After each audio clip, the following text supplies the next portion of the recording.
Sorry, David Lynch, but Denis Villenhouve's Dune puts your Dune to shame and makes your Dune look like a comedy in comparison.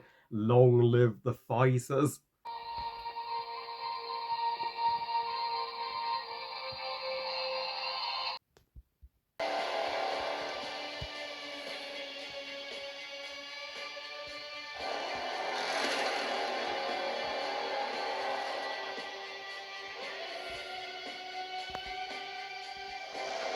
Dune Part 2. Oh my god.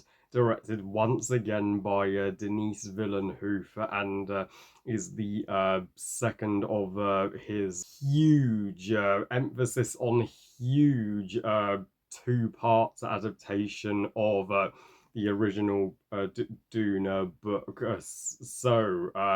Dune Part 2 tells the story taking place right where Part 1 left off, where Paul Atreides, played once again by Timothy Chalamet, and his mother, Lady Jessica, played by Rebecca Ferguson, after finally meeting the Freeman. Paul learns the ways of the Freeman, and Lady Jessica is the brand new spiritual mother, and Paul falls in love with Chani, played once again by Zendaya. So Paul and the Freeman are still at war with the Chris, who, in a shocking twist, turn out to be his own family. He is conflicted about the prophecy and what will become of his loved ones should he pursue the prophecy, particularly what will happen to Chani. Now, this, like part one, was also delayed from its original release date. Of course, we were supposed to get it in November last year, but of course, the Hollywood writers and actors strike did postpone it to March of this year. But that was for the best, as November would have been overly crowded with over competition for this movie. And let's be real here. 2024 had a pretty meh beginning for movies, with the exception of Mean Girls being the only great movie we have had at the beginning of this year. So Dune Part 2 was the movie this year everybody has been waiting for to finally get movies going this year with a tremendous bang. And unlike part one, where I was in the minority and didn't get all the hype, Dune Part 2 is the exact opposite. I completely get the hype. Without beating around the bush, ladies and gentlemen, Dune Part 2, oh my god, lives up to the freaking hype and more. This is a unspeakably epic, masterful piece of sci-fi cinema. One of the all-time greatest sci-fi movies, period. I am being 100% serious. It is truly the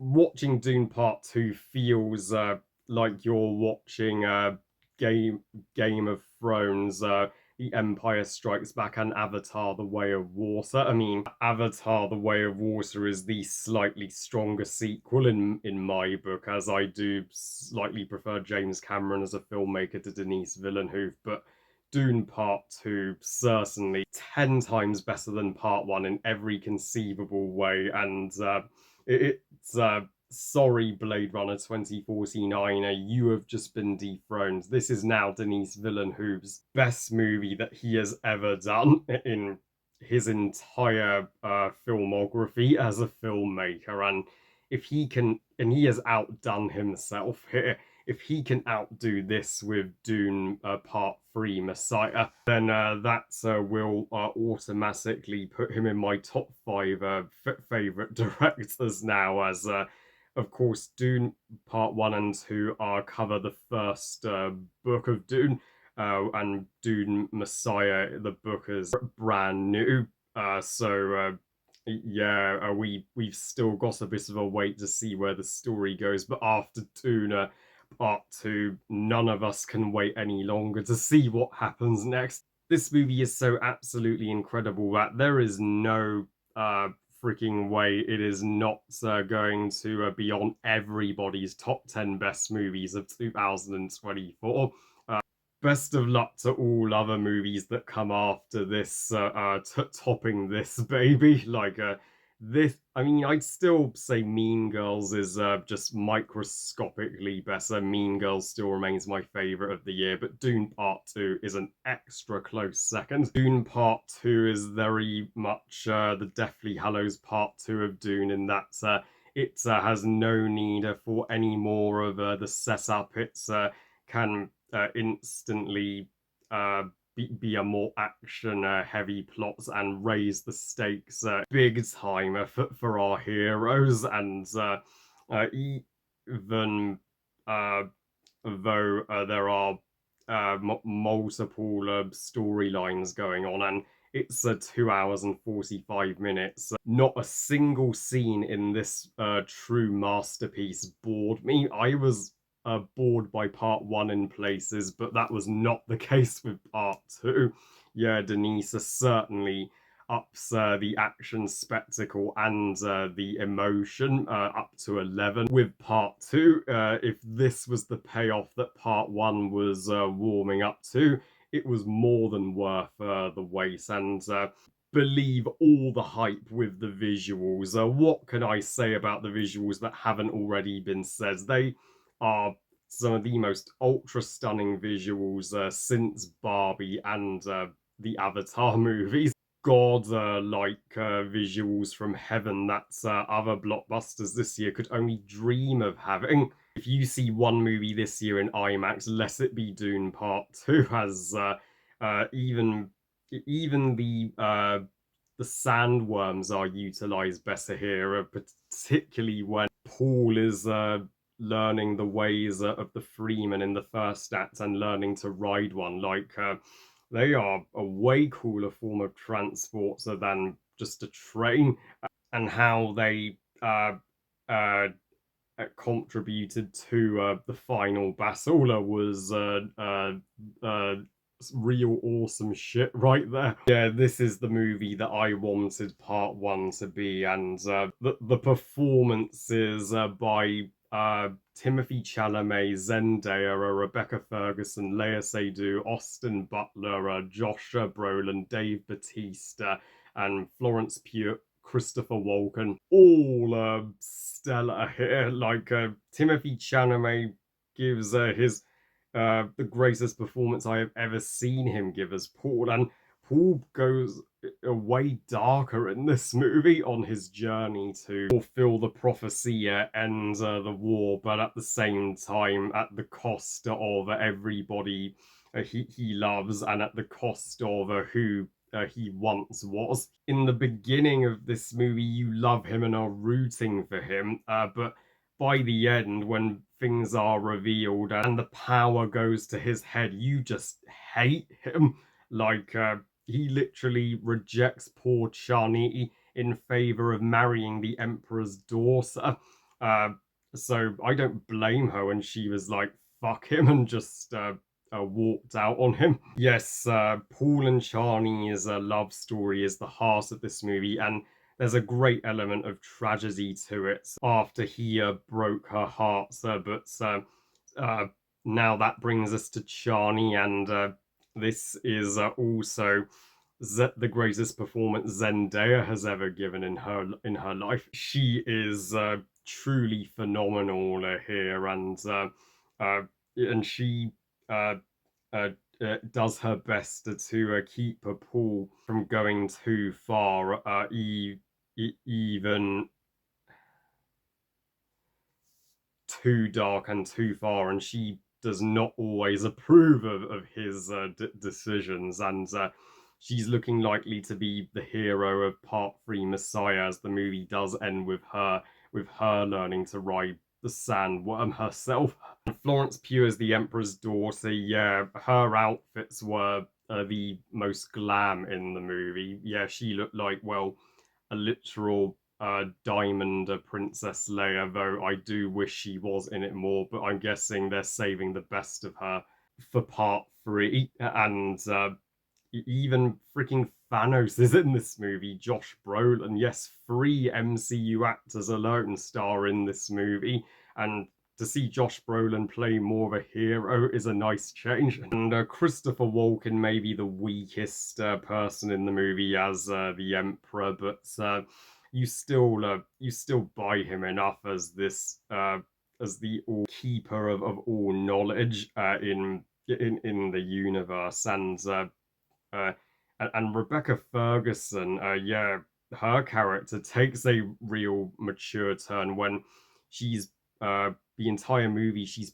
pregnant with Paul's sister, who will likely be born in part three, and we get a special cameo from Anya Taylor-Joy, who says the line from the trailer, "You are not prepared for what is to come," which had me geeking the heck out.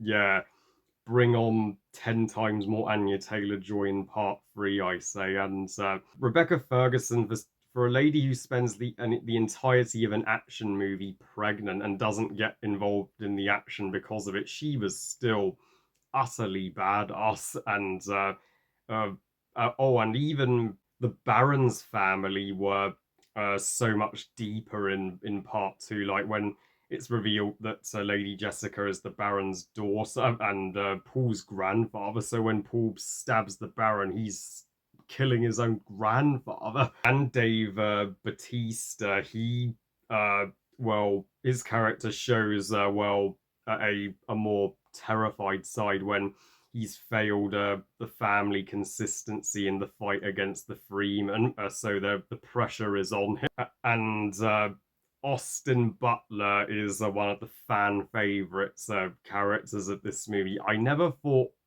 Elvis could be a total psychopath, but Austin is so mesmerizing in this movie. You won't even know it's him. He's like a chameleon actor, and yeah, his fight with Paul is indeed the most brutal part of the movie, with no soundtrack whatsoever, just the two of them clashing in silence, and Paul killed his own cousin. So Paul going as far as killing his own family for the throne, that is brutal storytelling. I mean, also Leia Seydoux, she plays the most underrated role in the movie. I mean, she's only in it for like 5 minutes, but her character is pretty relevant to the scenes with the Emperor's daughter, and we're likely to get far more of her in part three too.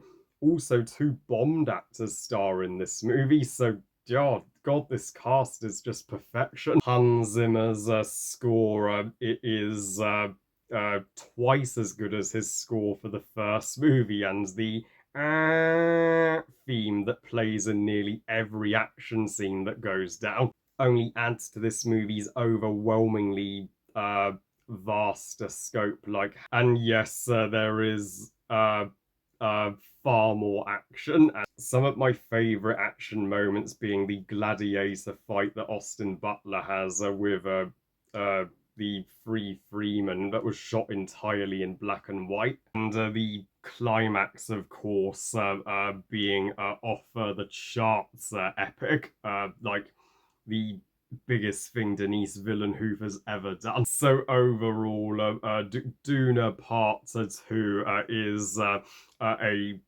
literal perfect sequel, and I have not a single flaw with it whatsoever.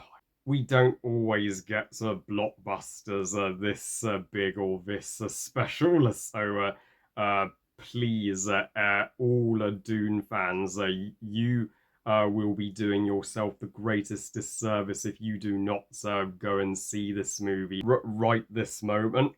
I give Dune Part 2 5 stars out of 5. Best Denis Villenhouve movie ever.